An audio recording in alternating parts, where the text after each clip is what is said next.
Law के ऊपर है 1872, और लास्ट टाइम मैंने इसकी आप लोगों को एक बेरेक्ट भी रिकमेंड किया था कि आप 1872 का बेरेक्ट ले लें, सब स्टूडेंट्स से मैंने कहा था। आई डोंट नो कि अब आपने इसको फॉलो किया या नहीं। अच्छा जी, इसकी डेफिनेशन ऑफ कॉन्ट्रैक्ट है, contract is an agreement made between two parties which the law will enforce. अब कॉन्ट्रैक्ट बेसिकली होता क्या है, दो लोग या दो लोगों से ज्यादा के दरमियान जो है कॉन्ट्रैक्ट फॉर्मुलेट होता है, क्योंकि एक अकेला बंदा अपने साथ कॉन्ट्रैक्ट नहीं कर सकता। तो मिनिमम इसकी कितनी पार्टीज लॉ में बताता है, 2 होनी चाहिए, और मैक्सिमम में इसमें कोई लिमिट नहीं है, 10 हो, 20 हो, 8 हो, कॉन्ट्रैक्ट कर सकते हैं। ठीक है, कॉन्ट्रैक्ट के अंदर चीजें कौन सी हैं, एग्रीमेंट और इन्फोर्सिबिलिटी बाय लॉ, यानी कि लॉ उसको इन्फोर्स भी करता हो, उसको रिकग्नाइज करता हो। अगर किसी के राइट की वायलेशन हो जाती है तो लॉ उसके राइट को इंडोर्स करे कि इसका ये हक बनता है और इसको ये दिया जाए। ठीक है, एग्रीमेंट है, डिफाइन एवरी प्रॉमिस। बेसिकली होता क्या है, एग्रीमेंट है क्या, मुआहदा, वादा, जिसको हम प्रॉमिस भी कहते हैं, जिसको हम प्रपोजल भी कहते हैं, ऑफर भी कहते हैं।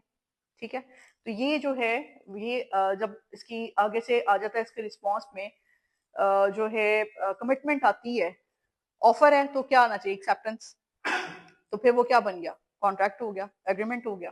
ठीक है, फिर ये यहाँ पर आके डिटेल उसकी बता रहा है, promise a proposal when accepted become a promise. जब वो एक्सेप्ट हो जाएगा तो फिर वो क्या है, एग्रीमेंट है। और अगर वो एक्सेप्ट नहीं होता, उसको रिजेक्ट कर दिया जाए, उसकी ऑफर को ठुकरा दिया जाए, उसको एक्सेप्ट ना किया जाए, तो फिर वो एग्रीमेंट नहीं है। ठीक है, ये दो चीजें इसमें एग्रीमेंट में, ऑफर प्लस एक्सेप्टेंस। और एग्रीमेंट के लिए एक चीज जरूरी होती है, लास्ट टाइम में भी मैंने आप लोगों को बताया था कि जिस सेंस में एक चीज को ऑफर किया गया है, अगला बंदा उस कॉन्सेप्ट को वैसे ही कंसीव करे। ठीक है, ये नहीं कि आप किसी और सेंस में बता रहे हैं, उसने समझा किसी और तरीके से है। ठीक हो गया, तो वो फिर कॉन्ट्रैक्ट जो है वो कॉन्ट्रैक्ट वैलिड नहीं होगा अगर मिसकंसेप्शन बीच में मौजूद होगी तो। Clear? Legal relationship, lawful consideration, capacity of parties, free consent, lawful object, writing and registration, certainty, impossibility of performance not expressly declared void। अच्छा जी, ये इसके एसेंशियल एलिमेंट्स हैं। इसकी कैरेक्टरिस्टिक्स भी आप कह सकते हैं कि कॉन्ट्रैक्ट के लिए, वैलिड कॉन्ट्रैक्ट की कैरेक्टरिस्टिक्स क्या हैं। लेट्स सपोज अगर ऐसे आपको क्वेश्चन पुट किया जाता है, एसेंशियल्स कहा जाए, कैरेक्टरिस्टिक्स कहा जाए, तो ये बात एक ही है। ऑफर एंड एक्सेप्टेंस इसके अंदर मौजूद हो, लीगल रिलेशनशिप दोनों के दरमियान में हो। लीगल रिलेशनशिप बेसिकली क्या होगा, लीगल रिलेशनशिप अगर कॉन्ट्रैक्ट आपका वैलिड है किसी एक चीज के ऊपर, जो कि चीज क्या एग्जिस्टिंग फॉर्म में है, तो लॉ उसको इंडोर्स करेगा, आपके हक को तस्लीम करेगा। अगर उसकी वायलेशन होती है तो उसमें हम कंपनसेशन हैं, रेमेडीज हैं, डिफरेंट रेमेडीज मौजूद हैं जो आगे चलकर हम पढ़ेंगे। ठीक है, तो वैलिड कॉन्ट्रैक्ट होगा तो आपको आपका हक मिल सकेगा।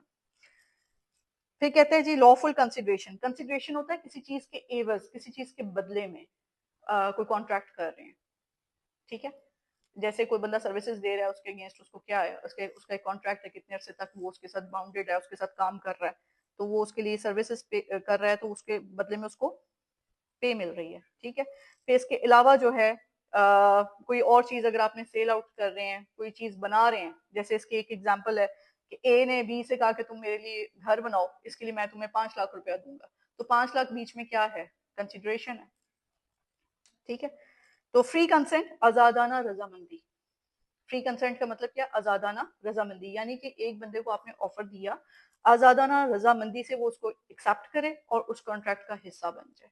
ठीक है, फिर लॉफुल ऑब्जेक्ट, यानी कि जिस चीज के ऊपर, अब जैसे ये एक एग्जांपल मैंने आपको सेट करके बताई, ए एंड बी के दरमियान वो क्या है, हाउस कंस्ट्रक्शन की बात हो रही है कि आप घर बनाकर मुझे दे दो, इसके बदले में मैं आपको 5 लाख रुपया पे करूंगा। तो ये क्या है, एक वैलिड कॉन्ट्रैक्ट है, और इसकी कंसिडरेशन क्या है, वैलिड है, लॉफुल ऑब्जेक्ट है। इलीगल तो इसमें कोई चीज नहीं है ना, कोई गैर कानूनी काम करने के लिए तो नहीं कह रहा उसको।